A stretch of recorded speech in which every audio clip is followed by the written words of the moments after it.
Coming up, we're going to discuss South Carolina. LeNorris Sanders could be a problem, but is there anything else that the Gamecocks have to offer? Let's discuss coming up next on Locked On Sooners.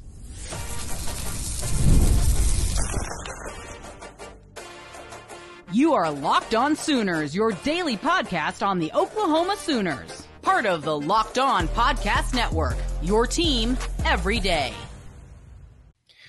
The Oklahoma Sooners will take on the South Carolina Gamecocks after the Red River Showdown. It's going to be an important matchup no matter what, because you've got Texas, and coming out of Texas, you don't want to have an emotional letdown. Yeah. Kind of like you almost had against UCF in 2023. You want to be able to keep the good times rolling coming out of the Red River Showdown against a South Carolina team with Shane Beamer at the helm. LeNorris Sanders likely to be the starting quarterback. He's a quarterback that won't have a whole lot of experience at that point, but he is an athletic quarterback that's got a big arm and is going to be able to make some plays if Oklahoma isn't locked in on their keys. Yeah, having Nykoles Harbor as the quarterback, wide receiver that you can throw it to. I mean, he's technically a tight end, hybrid, everything. He's just fast, absurdly fast. Like, he's borderline Olympic speed fast. And it's kind of not fair. I would like for him to not play in that game either. I would appreciate if South Carolina just sits him. But no, him. No Anthony Hill, no him, right? Yeah. Like, I got a list of dudes that I would like to just sit out just so they can be nice about it. The all-sit-out team.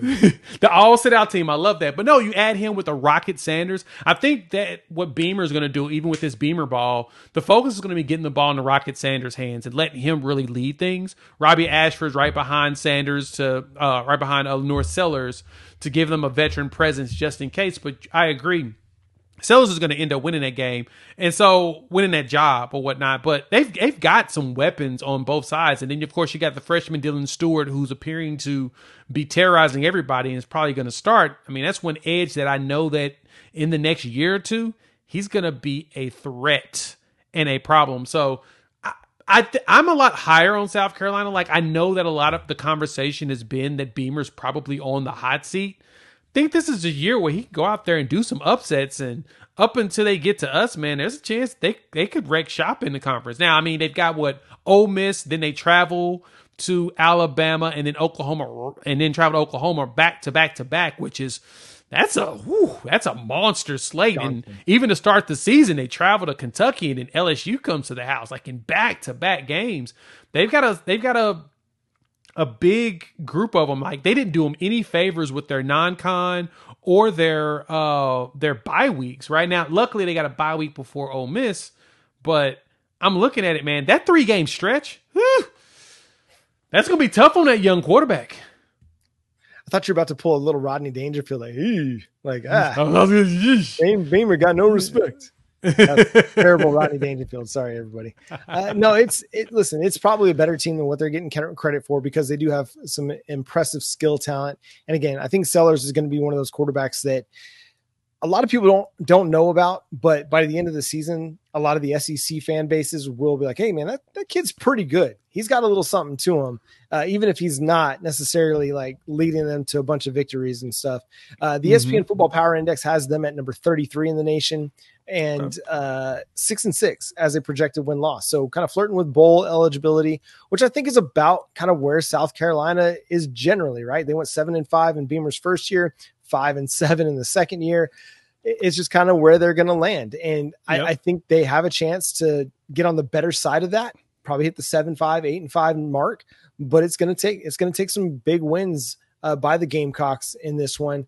In returning production, they come in at number 59 overall, 94th offensively, and 18th defensively. So if they've got one thing going for them, it's the experience that they have on the defensive side of the ball. And what do we always say? Defense will travel. So coming to Norman with a defense that will be very experienced, I think that gives them a chance to keep it close and maybe pull off an upset, even though I think Oklahoma will win this game and likely cover the spread.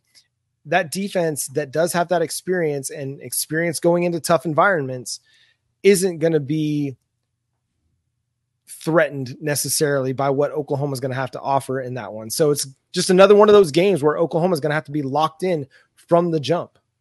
Yeah, Phil still has them on his most improved list, and the Vegas has the line set at 5.5 right now, wins for him, and he's saying take the over, right? And so I totally understand that, right? There's a good chance for him to do some upsets. That defense has 6 seniors on there, right? With 3 of them on the defensive line, with a freshman, Dylan Stewart, right there next to all those seniors. So he ain't gonna have to do a whole bunch. All he's got to do is be disruptive enough, and those seniors are going to help him be able to make waves. And so they're one team that I'm a lot higher on with Beamer and everything. He's done a good job of just overall coaching.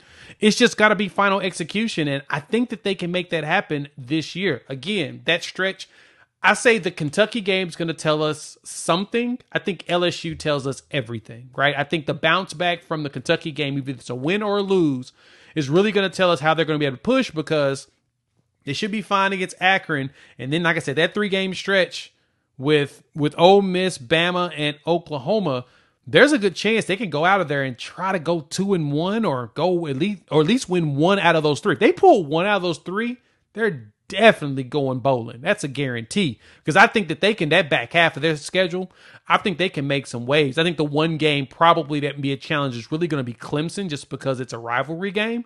Clemson wants revenge and it's a travel, so I probably expect them to lose that. But if they're able to make waves in those other games between Texas A&M, Vanderbilt, and Missouri, whew, they're going bowling. Well, and we've seen Shane Beamer and the Gamecocks pull off upsets, in years past, in just those 2 years that they've been there. Back to 2022, his first year in South Carolina. What'd they do? Well, they beat Clemson and they beat Tennessee, 2 top 10 teams in back-to-back weeks. And so, Spencer Rattler just kind of had a couple big time days, those 2 days to end the regular season. So you can't completely sleep on the Gamecocks. They have it in them to pull off big upsets. What's going to tell the tale for them is, does LeNorris Sanders make things difficult for Oklahoma's defense? Are they able to win some of their one-on-ones with Nykoles Harbor on the outside and create some big plays? We've seen Oklahoma's defense be susceptible to big plays at times over the first couple of years of the Brent Venables era. If they can lock those things in, I think they'll be fine. Yeah. But it's just a matter of if they can lock those things in against a world-class athlete like Nykoles Harbor. But that's going to do it for today's episode of Locked On Sooners. Thanks so much for tuning in and being a part of the show. Subscribe to the show wherever you get your podcasts. We're free and available on all podcast platforms and on YouTube. So hit that notification bell over there to let you know when new episodes drop. Again, shout out to all the everydayers. And again, thank you for making Locked On Sooners your first listen. Now go check out the Locked On College Football podcast. From NIL deals to never-ending conference realignment rumors, Spencer McLaughlin gets you ready for an exciting season on the gridiron. You can find the link to Locked On College Football in the description so you don't have to search. Part of the Locked On Podcast Network, your team every day. Follow Jay on Twitter at Unfair Sports, myself at John9Williams. The show is at Locked On Sooners on all the socials. But for Jay Smith, I'm John Williams. Boomer. Sooner.